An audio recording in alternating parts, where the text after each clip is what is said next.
पंजाब कांग्रेस का घमासान थमता नहीं दिख रहा है। शुक्रवार को पंजाब के प्रभारी हरीश रावत ने कैप्टन अमरिंदर सिंह पर निशाना साधते हुए कहा कि कांग्रेस ने जो किया कैप्टन के लिए किया। इस पर पलटवार करते हुए कैप्टन अमरिंदर सिंह ने कहा कि आलोचक भी मुझ पर उंगली नहीं उठा सकते। कैप्टन ने कहा कि दुनिया ने मेरा अपमान देखा है, फिर भी रावत इसके विपरीत दावे कर रहे हैं। ये अपमान नहीं तो और क्या था। साथ ही कैप्टन ने यह भी सवाल किया कि किसके इशारे पर उनका अपमान किया गया, किसके इशारे पर मुझ पर वफादारी साबित करने का दबाव बनाया गया।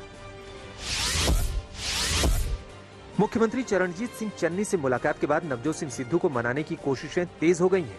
अब बेअदबी के मामले की पैरवी के लिए special prosecutor advocate Rajvinder Singh Bains की नियुक्ति कर दी गई है। बैंस पंजाब और हरियाणा हाईकोर्ट के सीनियर एडवोकेट है। पंजाब के नए एडवोकेट जनरल APS देओल बेअदबी मामले की पैरवी नहीं करेंगे। ये कदम सिद्धू के विरोध के बाद उठाया गया है।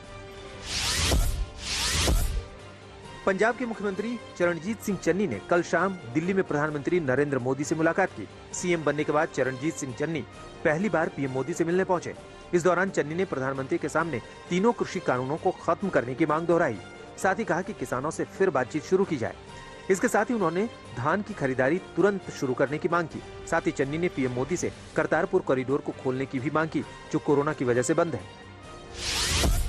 पाकिस्तान और इंडिया कॉरिडोर जो बना है, जहां से गुरुद्वार को जाया जाता है, उसके लिए मैंने कहा है कि कोविड की वजह से बंद हो गया है, उसको तुरंत खोल दिया जाए ताकि श्रद्धालु हैं जो वो श्रद्धा से वहां जाकर अपनी श्रद्धा सुमन भेंट कर सकें।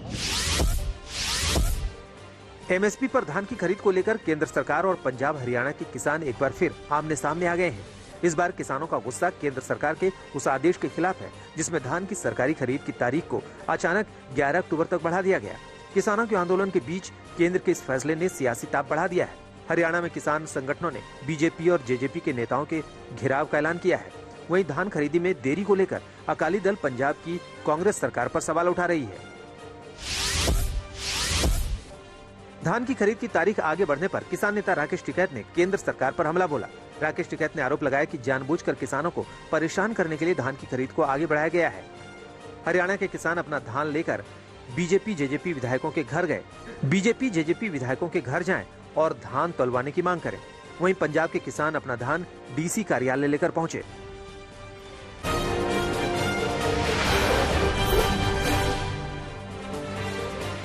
कांग्रेस महासचिव प्रियंका गांधी प्रधानमंत्री नरेंद्र मोदी के संसदीय क्षेत्र वाराणसी से अपने चुनावी अभियान का आगाज करेंगी।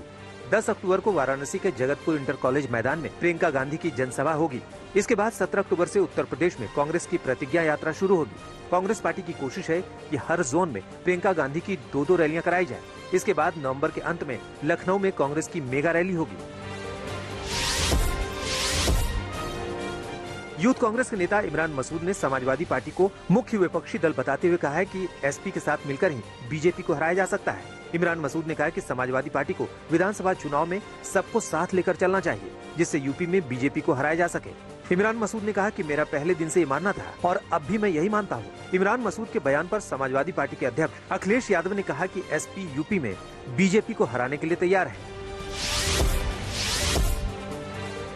पश्चिम बंगाल में BJP को एक और झटका लगा है। रायगंज से BJP के विधायक कृष्ण कल्याणी ने पार्टी से इस्तीफा दे दिया है।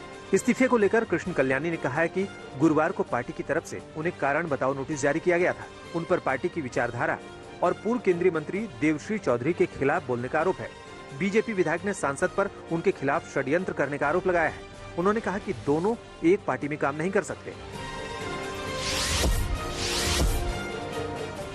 दिल्ली में कोरोना के खतरे को देखते हुए सार्वजनिक रूप से छठ पूजा पर लगाई गई बंदिश पर सियासत शुरू हो गई है।